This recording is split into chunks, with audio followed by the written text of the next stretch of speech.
What if I told you there's a way to build wealth so simple, you're probably overcomplicating it right now. And by the end of this, you'll know the exact funds to make it happen. Stick around, because we're diving into the world of index funds. Now, for anyone new to this, let's break down the core idea. An index fund is essentially a collection of stocks, all bundled into a single package you can purchase. Think of it like a massive music playlist.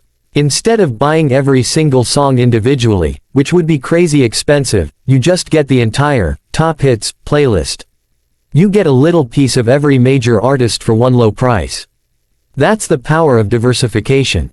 The data doesn't lie. Over long periods, this passive approach has beaten the vast majority of professional stock pickers. You don't need to analyze complex charts or follow daily market news. Your main job is to be consistent.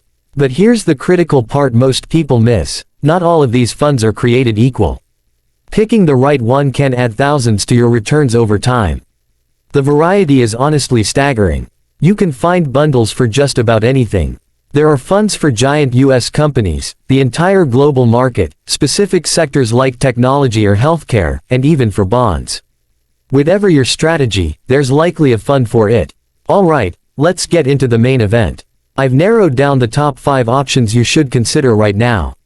We'll look at their performance, their costs, and who they're best for. And the one I have at number 5 might shock you, because it's a classic that everyone knows.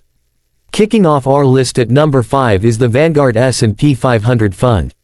This is the foundational building block for so many investors. When you buy a share, you're instantly owning a tiny piece of the 500 largest public companies in America. We're talking about the household names like Apple, Microsoft, and Amazon. Its performance history is solid, essentially mirroring the S&P 500 index itself. So, why is such a famous fund only at number 5? Well, there are a couple of small hurdles. First, the classic version requires a $3,000 initial investment, which can be a barrier for someone just starting out. There is an ETF workaround with no minimum, but it lacks a specific convenience feature. Secondly, the cost, known as the expense ratio, is 0.04%. That's incredibly low, but as you'll see, the competition has gotten even sharper. This is the reliable pioneer, but newer players are challenging the throne. Landing at number 4 is a fund that could realistically be the only investment you ever need. This is the Vanguard Total Stock Market Fund. This beast gives you exposure to virtually the entire US market. That's over 3,500 different companies.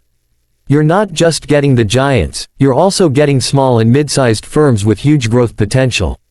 Diversification is the only free lunch in finance. So, if it's so comprehensive, why is it number 4? The reasons are similar to our last pick. It has that same $3,000 initial buy-in, though an ETF alternative exists. Its cost is also 0.04%. It's fantastic, but for ultimate cost efficiency, we have to look elsewhere. Now, for number 3, we shift to Charles Schwab's S&P 500 Index Fund. This fund tracks the exact same index as the Vanguard one, but it comes out swinging with 2 key advantages. First, there is no minimum investment. You can start with whatever amount you have. Second, the expense ratio is a razor-thin 0.02%. That's half the cost of the Vanguard version. Over time, that tiny difference compounds, putting more money back in your pocket. Their tracking has become so precise that recently, its net returns have been ever so slightly ahead. For the cost-conscious investor, this is a phenomenal starting point. This brings us to number 2, and it's where things get really aggressive. This is Fidelity's version of the S&P 500 fund. Fidelity decided to play hardball to attract a new generation of investors. How? By slashing costs into the ground. This fund carries an expense ratio of just 0.015%. It also has no minimum to get started.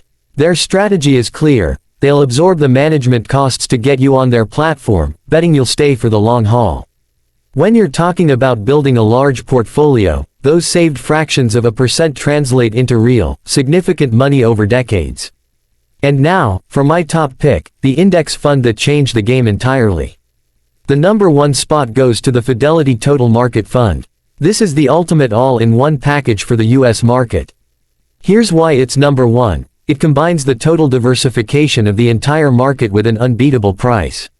There is no minimum investment. And the expense ratio, it's zero. That's right, it costs nothing to hold. Fidelity was the first to launch a zero-fee fund, creating a massive shift in the industry. While brand loyalty is powerful, the math is undeniable. Saving that fee on a large portfolio can result in an extra tens of thousands of dollars for you down the line. In investing, what you keep is just as important as what you make. Personally, I believe in a mix. I anchor my portfolio with a total market fund and then add an international fund for global exposure. But if you did nothing else but consistently invest in a fund like the one at number 1, you would be in an incredible financial position. It really can be that straightforward. The hardest part is just getting started. If you found this helpful, showing some love with a like on this video truly helps the channel Winds of Thought grow. Thank you for watching.